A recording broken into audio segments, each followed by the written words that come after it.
পূজা উৎসৱৰ বিষয়ে নমস্কাৰ। এতিয়া আমি পূজা উৎসৱ অহাৰ লগে লগে কণকণ মাইনাহঁত পূজা উৎসৱ অহাৰ লগে লগে আমাৰ ঘৰত মা দেউতা ককাইদেউহঁতে বাইদেউহঁতে আমাৰ কাৰণে কি গুণাগুণি কৰে।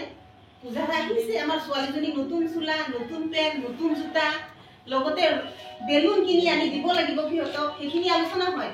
গতিকে পূজাত কি কি ৰঙৰ বেলুন পায়, কি কি ৰঙৰ আমি খেলনাবোৰ পাম, ইয়াৰ বিষয়ে আজি আমি আপোনালোকৰ আগত চমুকে একশন সং এটা দেখাব বিচাৰিছো। আৰম্ভ কৰিছো।